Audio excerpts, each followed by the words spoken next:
natanong mo na ba sa sarili mo, nasaan ang Espiritu ng Panginoong Jesus noong siya ay nakalibing sa loob ng isang kuweba? Basahin niyo po ang unang Pedro, chapter 3, verse 18 to 20. Sabi po doon, si Kristo bumaba sa kalaliman ng impyerno, kung saan tiniis niya yung hapdi, kirot at sakit ng impyerno, kasama ng mga taong nahatulad doon.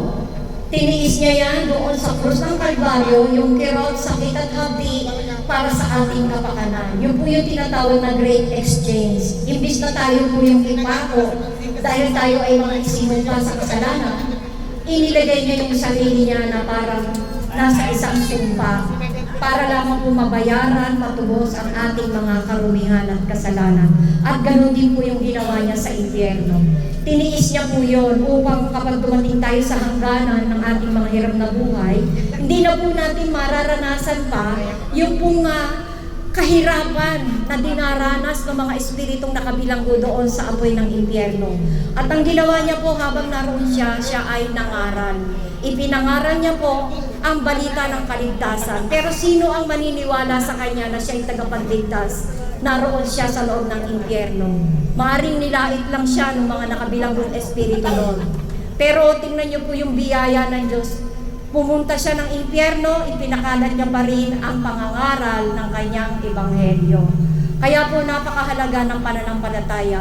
Pagkaraan po ng 3 araw at 3 gabi, nabawi niya ang susi ng kamatayan, nabawi niya ang susi ng impyerno. Kaya sabi po ng aklat ng Roma 8:1, wala nang kahatulan, hindi na makakatulang mapunta pa ng impyerno ang mga taong nagkaroon ng buhay, tunay, dalisay na pananampalataya kay Kristo Jesus. Ganyan po kadakila ang pag-ibig ng Diyos.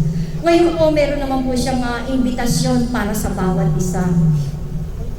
Sabi po niya sa aklat ng Lucas, chapter 11, verse 13, kayo, bagamat kayong masasama, marunong kayong magbigay ng mabubuting bagay sa inyong mga anak, gaano pa ang inyong amang nasa langit ang magbibigay ng kanyang banal na espiritu sa mga humihingi nito sa kanya.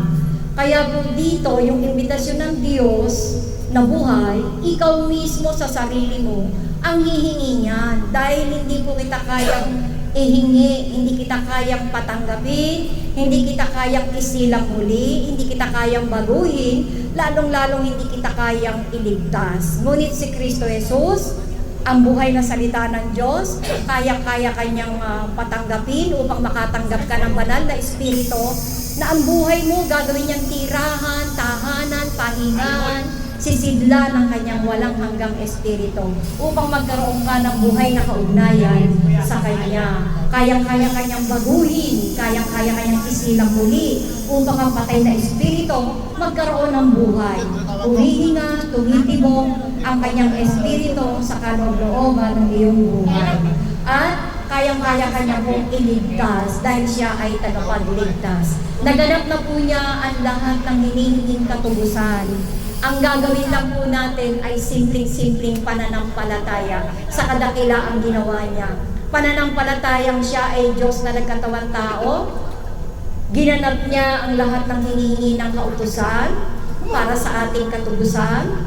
Ginanap din niya ang hinihinging katubusan para sa ating kaligtasan. At ang hinihingi lang po niya sa atin ay ang pananampalataya. Wala pong maaaring makaligtas tungo sa buhay na walang hanggan sa pamamagitan ng kautusan, sa pamamagitan ng mabubuting gawa, sa pamamagitan ng pagtulong, sa pamamagitan ng relihiyon o anumang sektang inaaniba, sapagkat wala na pong ibang pangalan ang nakasulat sa aklat ng kasulatan liban sa pangalan ni Kristo Jesus, kung saan ang sumampalataya sa Kanya may buhay na walang hanggan. Kaya po ngayon, ang pwede ko pong gawin sa inyo ay ipanalangin kayo, at yung panalangin na yan, hindi po ako all-knowing, hindi po ako always present, at hindi rin po ako all-powerful. Ngunit yung pong ating Diyos na buhay, siya po ay all-knowing, always present, at all-powerful. Kaya kung susunod ka sa panalangin gagawin ko, ikaw at ang Diyos ang nagkakaalaman yan. Hindi po siya mamimilit dahil ang Diyos kahit kailan, hindi niya ipipilit ang kanyang sarili. Ito po yung sasabihin ko. Kung ayaw mo, huwag mo. Pero tandaan mo, pagdating sa hangganan ng buhay, hindi po ako nananakot. Sinong magbabayad ng mga utang na kasalanang nagawa mo habang nabubuhay ka sa daigdig na ito?